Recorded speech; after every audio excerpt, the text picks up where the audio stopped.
दस आदमी, और अभी आप जाके देखिए कितनी सड़क खुदी पड़ी जो हमारे नगर निगम से 40,000 रुपए फटक फुट्टी पड़ी रिक्शा वहाँ पलटी करी बाद में वहाँ मरे तो उसमें क्या इलाज किया आपने? किसने कहा कि मैंने साहब ने कहा कि पार्षद चोर है? हाँ मुझे सुनाइए क्या? मैं सुना रहा हूँ। किसने कहा? सुना रहा हूँ।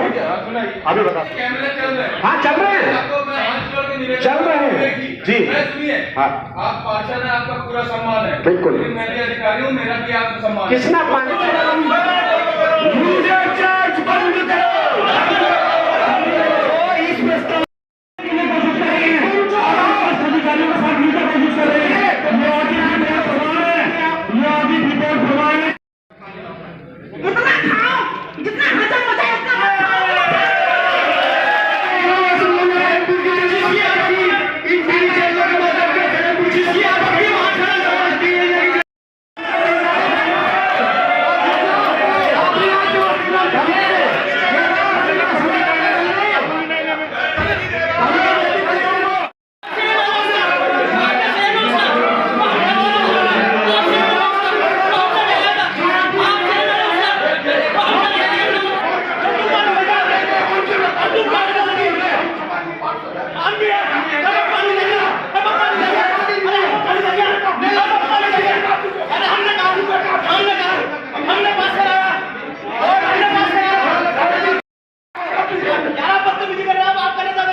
विरोध इस बात का था और गुस्सा भी इसी बात का था क्योंकि हम जनप्रतिनिधि हैं, जनता ने हमें चुन के भेजा है, हम पार्टी के सिंबल पे जीत के आए हैं। अगर हम लोगों के कार्य नहीं होंगे, वो तो हमारा पर्सनल कार्य नहीं है, हमारे जनता का कार्य, अगर वो भी टाइम पे नहीं होंगे, हमें आश्वासन दिया जाता है 8 दिन में 10 दिन में कार्य पूरा हम शुरू करा देंगे, लेकिन 8-10 दिन का टाइम देख के वो महीनों में निकल जाता है। कार्य शुरू होते हैं तो वो अधूरे छोड़ जाते हैं, ना तो नालियाँ सही से बनती हैं, ना चैनल पड़ता है, ना पाइप लगते हैं, तो जनता परेशान है।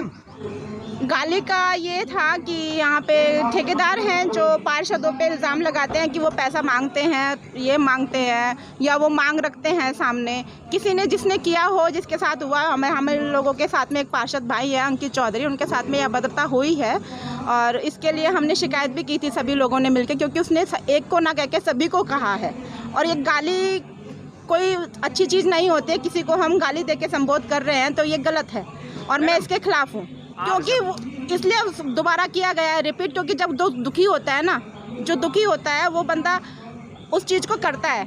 मुझे दिल में यहाँ दुख है कि उसने एक को ना कह के सभी को किया।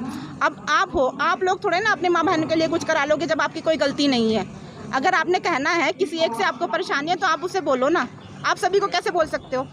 आपको कोई एक बार थप्पड़ मारेगा तो आप थप्पड़ मारने वाले को ही तो कहोगे, या उसके साथ में जो खड़ा है या और 2-4 हैं उन लोगों को भी वही रिपीट करोगे। कुल मिलाकर निगम द्वारा कोई कार्य नहीं किया जा रहा है, कोई कार्य समय पे नहीं हो रहा है। हर मीटिंग में एक आश्वासन दिया जाता है कि ये कार्य हो जाएंगे, बोर्ड में प्रस्ताव पास हो जाते हैं, जनता को लगता है कि प्रतिनिधि होने के नाते हम ये कार्य नहीं करा रहे हैं, लेकिन जनता को ये पता होना चाहिए कि हम इस कार्य के लिए कैसे लड़ते हैं और कैसे नहीं लड़ते हैं, क्योंकि हम लोग जनता के प्रतिनिधि हैं। जनता ने हमें चुन के भेजा है तो जनता की जिम्मेदारी हम पे बनती है, वो हमें कहता है ना कि सीधे यहाँ आता है। हम लोगों के जो अधिकारी हैं, महापौर हैं, MNA हैं, SNA हैं, हम इन लोगों को बोलते हैं, लिखित में भी देते हैं, ये हमसे लिखित में ले लेते हैं, रिसीविंग कॉपी हमें दे देते हैं, लेकिन कार्य पे कोई अमल नहीं होता है। इसलिए मुझे बहुत दुख है और बहुत खेद है कि हर बार बोर्ड मीटिंग होती है उसका मच्छी बाजार बन जाता है, कार्य वहीं के वहीं ठप हो जाते हैं, सिर्फ पास हो जाते हैं और पास होने के बाद कोई कार्रवाई उन पर नहीं की जाती है। आज नगर निगम बोर्ड की बैठक हुई और लगभग 6-7 प्रस्ताव छोड़ करके बाकी सभी प्रस्तावों को स्वीकृति दी गई। शहर के विकास कार्यों में तेज़ी के लिए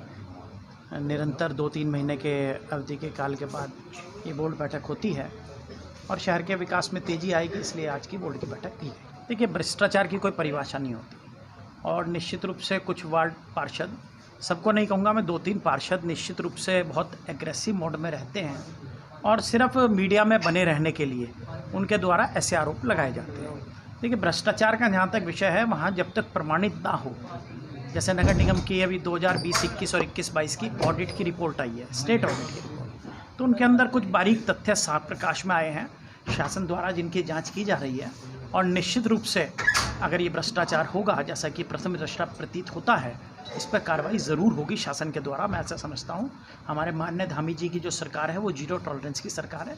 जहाँ जहाँ भी खामियां पाई जाएंगी निश्चित रूप से वहाँ पे कार्रवाई की जाएगी। हर बार और जो मीटिंग मुश्किल से 1 घंटा चलनी चाहिए थी वो संगामे में 5 घंटे चली, जिसका मैं समझता हूँ कि जो जिस तरीके से परिभाषा और जिस तरीके से भाषा का उपयोग वो लोग करते हैं एक सभ्यता के दायरे से बाहर है। जो भी विषय है, मैं तो खास तौर से बात की ऑडिट रिपोर्ट की। नगर निगम रुड़की की जो ऑडिट रिपोर्ट आई है वो शासन के संज्ञान में है, और अगर उसमें गंभीर अनियमितताएं पाई गई हैं तो निश्चित रूप से उस समय के जो हमारे अधिकारी थे उन दोनों पर ठोस कार्रवाई होनी चाहिए, ऐसी मैंने शासन से ही मांग की है और निश्चित रूप से उस पर कार्रवाई होगी, मुझे ऐसी पूर्ण